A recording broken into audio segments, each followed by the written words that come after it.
नमस्कार दोस्तों, आपका स्वागत है हमारे यूट्यूब चैनल डिक्टेशन क्लब में। आज का डिक्टेशन 80 शब्द प्रति मिनट की गति से दिया जाएगा, जो कि 5 सेकंड में प्रारंभ होगा। स्टार्ट। सिविल प्रक्रिया संहिता 1908 का आदेश 21 नियम 26 और 29 वाद डिक्री निष्पादन अधिकारिता वर्जन संबंधी आक्षेप विधि मान्यता जहां ऐसा कोई विवादक वाद या अपील में पहले ही उठाया गया हो, वहां निष्पादन में इसे पुनः नहीं उठाया जा सकता। प्रत्यर्थी संख्या 1 द्वारा याची के विरुद्ध एक वाद संस्थित किया गया था, जो डिक्री किया गया था। निर्णय के विरुद्ध फाइल की गई अपील खारिज की गई थी, जिसके विरुद्ध उच्च न्यायालय में द्वितीय अपील फाइल की गई थी। डिक्री के निष्पादन के लिए आवेदन फाइल किया गया था, जिसके विरुद्ध आक्षेप फाइल किए गए थे, जो मुंसिफ के न्यायालय द्वारा खारिज कर दिए गए। उक्त निर्णय के विरुद्ध फाइल पुनरीक्षण भी खारिज किया गया। अतः यह रिट याचिका फाइल की गई।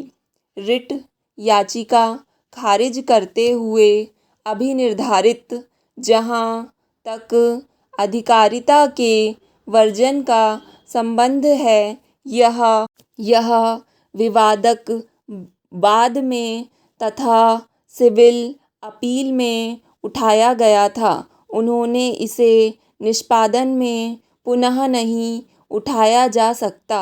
उपबंध के परिशीलन मात्र से इस मामले के प्रयोजन के लिए यह पूर्णतया स्पष्ट होता है कि वाद उस न्यायालय के समक्ष लंबित होना चाहिए, जिसने पूर्वोत्तर वाद में वह डिक्री पारित की है, जिसका निष्पादन किया जा रहा है। सुशीला देवी द्वारा फाइल वाद उस वाद के लंबन के आधार पर जिसकी डिक्री के निष्पादन के लिए कार्यवाहियां मुंसिफ मोहम्मदाबाद गाजीपुर के समक्ष लंबित है, जिसने डिक्री पारित की थी। भिन्न न्यायालय अर्थात कुटुंब न्यायालय के समक्ष लंबित थी। न्यायमूर्ति शिवगत उल्ला खां। प्रत्यर्थी संख्या 1 श्रीमती केवली ने याची के विरुद्ध एक वाद संस्थित किया था, जिसे 1979 के मूल वाद संख्या 24 के रूप में रजिस्ट्रीकृत किया गया था। इस वाद में यह दावा किया गया था कि वह श्रीमती केवली देवी याची झगड़ू की विधिवत विवाहिता पत्नी थी और उसे अपने लिए और अपने पुत्र के लिए याची रामलाल से, जो इस रिट याचिका में प्रत्यर्थी संख्या 2 है, भरण पोषण मिलना चाहिए। याची ने यह अभिभाक किया कि प्रत्यर्थी संख्या 1 उसकी विधिवत विवाहिता पत्नी नहीं थी और श्रीमती सुशीला उसकी पत्नी थी। याचिका द्वारा यह भी अभिभाक किया गया था कि मुंसिफ के समक्ष वाद ग्रहण किए जाने योग्य नहीं था और कुटुंब न्यायालय को ही वाद का विचारण करने की अनन्य अधिकारिता थी। वाद मुंसिफ मोहम्मदाबाद गाज़ीपुर द्वारा डिक्री किया गया था। इस निर्णय के विरुद्ध 1982 की सिविल अपील संख्या 209 फाइल की गई थी, जो कि तारीख 18 दिसंबर 1985 को खारिज कर दी गई थी। रिट याचिका के पैरा 7 में यह कहा गया है कि द्वितीय अपील उच्च न्यायालय में लंबित है, तथापि उसे अभी तक संख्याकित नहीं किया गया है। इसके पश्चात प्रत्यर्थी संख्या 1 ने न्यायालय के समक्ष निष्पादन आवेदन फाइल किया, जिसने अर्थात मुंसिफ मोहम्मदाबाद गाज़ीपुर ने डिक्री पारित की। यह निष्पादन आवेदन 1986 के निष्पादन मामला संख्या 5 के रूप में रजिस्ट्रीकृत किया गया था। निष्पादन मामले में याची ने सिविल प्रक्रिया संहिता की धारा 47 और 151 तथा आदेश 21 नियम 29 के अधीन आक्षेप फाइल किए।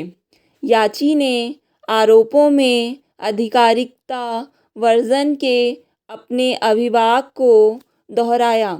आक्षेपों में यह भी अभिव्यक्त कथित किया गया कि श्रीमती सुशीला ने कुटुंब न्यायालय में याची के विरुद्ध 1998 के वाद संख्या 35 के रूप में एक मामला फाइल किया था। विद्वान मुंसिफ मोहम्मदाबाद गाज़ीपुर ने तारीख 9 जनवरी 1990 के आदेश द्वारा याची के आक्षेप खारिज कर दिए। याची ने उपर्युक्त निर्णय और आदेश के विरुद्ध 1990 का सिविल पुनरीक्षण संख्या 3 फाइल किया, जो अपर जिला न्यायाधीश विशेष न्यायाधीश द्वारा तारीख 3 अगस्त 1991 को खारिज कर दिया गया था। इसलिए यह रिट याचिका फाइल की गई। पैरा जहाँ तक अधिकारिता के वर्जन का संबंध है, यह विवादक बाद में तथा सिविल अपील में उठाया गया था, इसलिए इसे निष्पादन में पुनः नहीं उठाया जा सकता।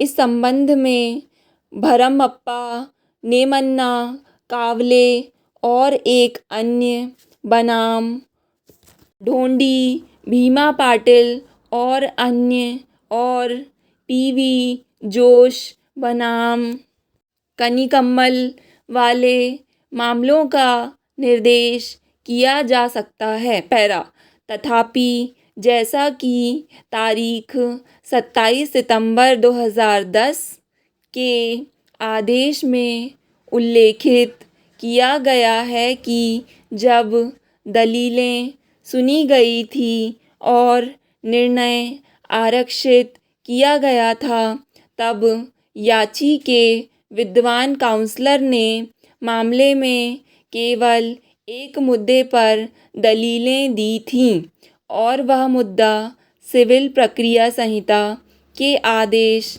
21 नियम 29 इलाहाबाद उच्च न्यायालय द्वारा यथा संशोधित से संबंधित था। नियम 29 इस प्रकार है: डिक्रीदार और निर्णीत ऋणी के बीच वाद लंबित रहने तथा निष्पादन का रोका जाना।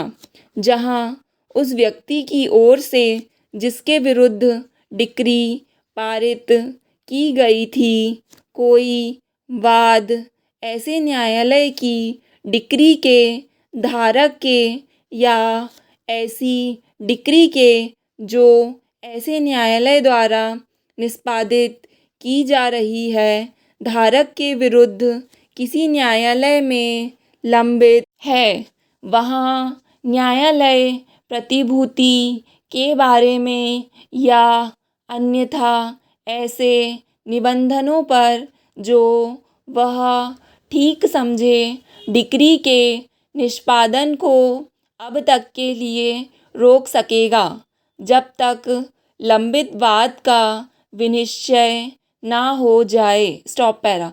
परंतु यदि डिक्री धन के संदाय के लिए है तो न्यायालय उस दशा में जिसमें वह प्रतिभूति आक्षेपित किए बिना उसका रोकना मंजूर करता है, ऐसा करने के अपने कारणों को लेखबद्ध करेगा। स्टॉप।